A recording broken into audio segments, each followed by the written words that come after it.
سامعین عزیز احتشام، 3 آیاتیں دوسری رکعت میں درس قرآن کے حوالے سے جو بالترتیب تلاوت ہوئی، ان کا ترجمہ اور مختصر تشریح سماعت فرمائیے۔ ارشاد باری تعالی ہے، یا ایھا الذین آمنوا اتقوا اللہ وکونوا مع الصادقین، اے ایمان والو اللہ سے ڈرو اور سچوں کے ساتھ ہو جاؤ۔ اور صادقین کون ہیں؟ قرآن مجید کی سب سے بہترین تفسیر وہ ہوتی ہے جس کی ایک آیت کی تفسیر دوسری آیت میں بیان، اور خود اللہ جل مجد الکریم نے صادقین کا ذکر 5ویں پارے میں ارشاد فرمایا کہ صادقین وہ لوگ ہیں جو انعام یافتہ ہیں، جن کا سورۃ فاتحہ میں بھی ذکر ہے، صراط الذین انعمت علیہم، کہ صراط مستقیم پر اے اللہ تو ہمیں چلا، اور صراط مستقیم سیدھا راستہ ان لوگوں کا راستہ جن پر تو نے انعام فرمایا۔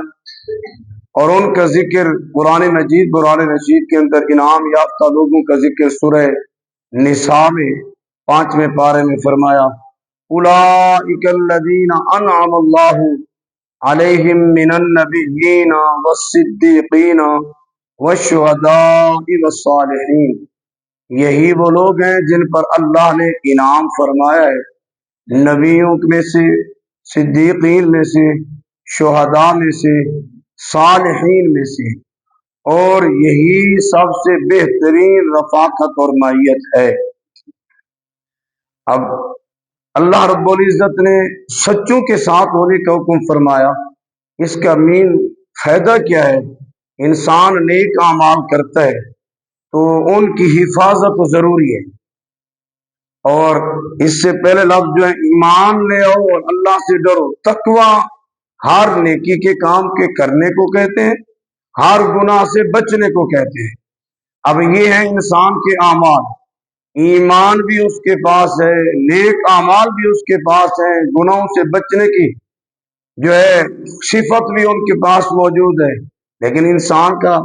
شیطان کھلا دشمن ہے، ازلی دشمن ہے، وہ ورگلائے گا، اس سے ایسے کام کرائے گا کہ اس سے اس کے نیک اعمال ضائع ہو جائیں، اس کے نیک اعمال کے اندر جو ہے خطرہ لاحق ہو جائے گا۔ تو فرمایا نیک اعمال کرنے کے ساتھ ساتھ، ایمان کامل کے ساتھ ساتھ، تم اللہ کے نیک بندوں کی معیت بھی اختیار کرو، صادقین سچوں کے ساتھ ان کی صحبت اختیار کرو، تاکہ تم اپنے ایمان کی بھی حفاظت کر سکو اور اپنے اعمال صالحہ کو بھی خراب ہونے سے بچا سکو۔ ما كان لأهل المدينة ومن حولهم من الأعراب أن يتخلفوا عن رسول الله، نہیں زیب دیتا اہل مدینہ کو اور ان کے ارد گرد رہنے والے دیہاتیوں کو کہ ان يتخلفوا عن رسول اللہ، کہ جب ان کا رسول وہ جہاد میں بنفس نفیس خود جا رہا ہے، یہ پھر پیچھے بیٹھے رہے، یہ اہل مدینہ کو بھی اور اس کے ارد گرد رہنے والے جو ہے دیہاتیوں کو بھی زیب نہیں دیتا کہ وہ پیچھے رہ جائیں اور اللہ کا نبی جہاد کرنے کے لیے جا رہا ہو۔ تو ایسی صورت میں ارشاد باری تعالی ذکر ہوا، فرمایا گیا کہ ما کان لأہل المدینۃ ومن حولہم من الاعراب، زیب نہیں دیتی یہ بات اہل مدینہ کو، اس میں تمام انصار و مہاجرین آ جائیں، ومن حولہم من الاعراب، اور ان لوگوں کو جو مدینے کے ارد گرد رہنے والے دیہات میں رہتے ہیں ان کو بھی پیغام، ان یتخلفوا عن رسول اللہ، یہ کہ وہ پیچھے رہ جائیں اللہ کے رسول سے، ولا یرغبوا بانفسہم عن نفسہ، اور نہ ہی انہیں یہ بات زیب دیتی کہ وہ اپنی جانوں کو رسول کریم صلی اللہ علیہ وسلم کی جان پر ترجیح دیں۔ کہ وہ تو جائیں اور ہماری جانیں زیادہ قیمتی ہیں، ہم پیچھے رہ جائیں، ہم ان کی حفاظت کریں، حالانکہ یہ تو جان ہی رسول اللہ پر فدا ہونے کے لیے ہے، حالانکہ یہ تو جان رسول اللہ پر قربان کرنے کے لیے ہے۔ تو اللہ فرماتا ہے اور نہ ہی انہیں یہ بات زیب دیتی ہے کہ وہ اپنی جانوں کو ترجیح دیں اور رسول کریم صلی اللہ علیہ وسلم کی جان پر، بلکہ ان کو یہ زیب دیتا ہے کہ وہ اپنی جان کو فدا کر دیں، قربان کر دیں۔ اسی لیے صحابہ کرام علیہ رضوان تو بات بات میں یہی کہتے فدا کا بھی و امی یا رسول اللہ، یا رسول اللہ میرے ماں باپ آپ پر قربان ہو، فدا۔ ذالک بانہم لا یصیبہم ظمأ ولا نصب ولا مخمصۃ فی سبیل اللہ، یہ اس لیے کہ بے شک انہیں نہیں کوئی پیاس پہنچے گی، نہ کوئی تکلیف پہنچے گی، اور نہ کوئی بھوک پہنچے گی اللہ کی راہ میں، ولا یطؤون موطئا، اور نہ ہی وہ کسی ایسے جگہ پہ قدم رکھتے ہیں جس سے کفار کو غضب نہ کرتے ہیں، یعنی کوئی علاقہ فتح کرتے ہیں، ولا ینالون من عدو نیلا، اور نہیں وہ پاتے دشمن کی جانب سے زخم تکلیف، الا کتب لهم بعمل صالح، مگر ان تمام اعمال کے بدلے ان کے لیے نیکیاں لکھ دی جاتی ہیں۔ مثلا مجاہدین اسلام، یہ جو بندہ سفر کرتا ہے، سفر کی تھکاوٹ، پیاس، بھوک، ان تمام چیزوں کا سامنا ہے، پھر کسی علاقے کو فتح کرنا، دشمنوں سے چھیننا، کفار سے چھیننا اور اسلام کا جھنڈے گاڑنا، یہ تمام کی تمام، اس میں پھر دشمن کی جانب سے زخم ہوتے ہیں، تکلیفیں اٹھتی ہیں۔ فرمایا گیا ان تمام کاموں کے بدلے اللہ رب العزت ان مجاہدین کے لیے ہر عمل کے بدلے نیکیاں لکھ دیتا ہے۔ کتب لهم بعمل صالح، نیکیاں لکھ دی جاتی ہیں۔ ان اللہ لا یضیع اجر المحسنین، بے شک اللہ تعالیٰ بھلائی کرنے والے، احسان کرنے والوں کے اجر کو ضائع نہیں فرماتا۔ انسان جب بھی نیکی کا عمل کرے، اس کی حفاظت شرعی حدود کے دائرے میں رہتے ہوئے وہ کرے، کہ کہیں یعنی نہ شکری نہ کرے، ریاکاری نہ کرے، اور دیگر ایسے کام نہ کرے جس سے نیکی ضائع ہو جائے، جس طرح حسد نیکیوں کو کھا جاتا ہے، ایسے عمل نہ کرے،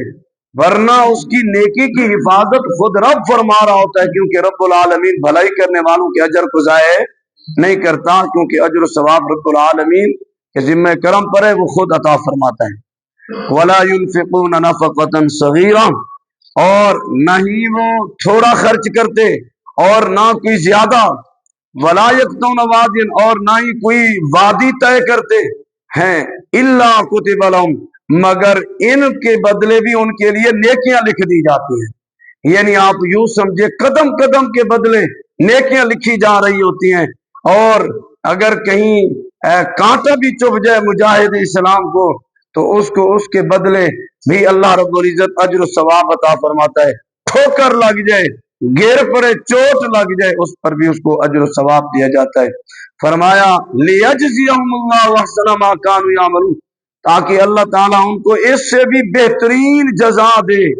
جو وہ اچھے اعمال کر رہے ہیں۔ یعنی خالق کائنات جل وعلا کا یہ وعدہ ہے کہ جو نیک اعمال کرتا ہے اللہ اس کو اس سے بہترین اجر و ثواب عطا فرماتا ہے۔ یہ 3-4 آیاتیں جو تلاوت ہوئی ان کا ترجمہ آپ نے سماعت فرمایا، 2 حدیث پاک بھی سننے۔ حضرت سیدنا انس بن مالک رضی اللہ تعالیٰ عنہ سے روایت ہے، نبی کریم صلی اللہ علیہ وسلم ارشاد فرمایا جو شخص جہاد فی سبیل اللہ کے لیے نکلتا ہے، فرمایا صبح کو یا شام کو، تو اللہ رب العزت اس کو ہر لمحہ نیکی میں لکھ دیتا ہے کہ یہ ہر لمحہ اس کا نیکی میں گزر رہا ہے، اور دنیا و ما فیہا سے بہتر عمل ہے۔ صبح کے وقت جو اللہ کی راہ میں نکلے،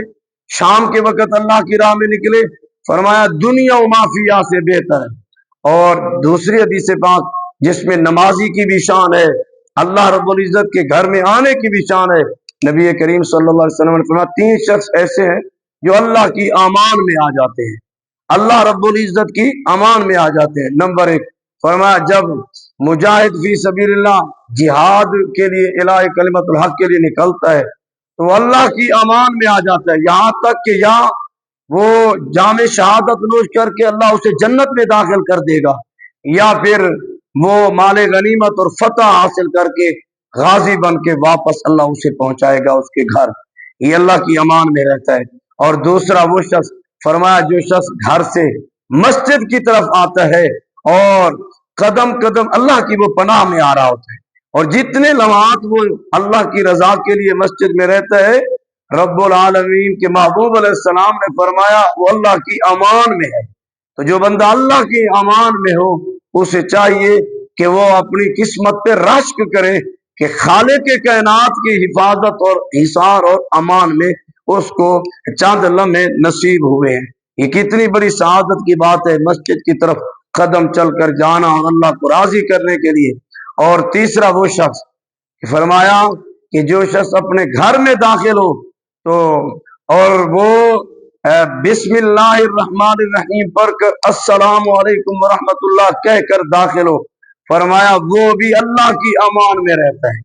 آج کتنا یہ آسان عمل ہے لیکن کتنا عدم توجہ ہے، خائی نہ خائی اب کتنی مرتبہ گھر سے آنا جانا رہتا ہے لیکن ہم ویسے چپ کر کے داخل ہو جاتے ہیں۔ نہیں، اس حدیث پاک سے، اس فضیلت سے سننے کے بعد علم میں آیا کہ ہم جب بھی گھر میں داخل ہوں بسم اللہ الرحمن الرحیم پڑھتے ہوئے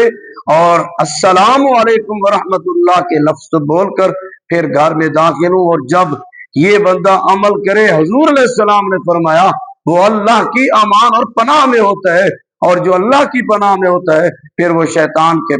اس کی شرارتوں سے، اس کے وسوسوں سے محفوظ رہ جاتا ہے۔ اللہ تبارک و تعالی نبی کریم صلی اللہ تعالی علیہ وآلہ وسلم کے وسیلے سے ہماری حاضری قبول و منظور فرمائے۔ الصلاۃ والسلام علیک یا سیدی یا رسول اللہ وعلی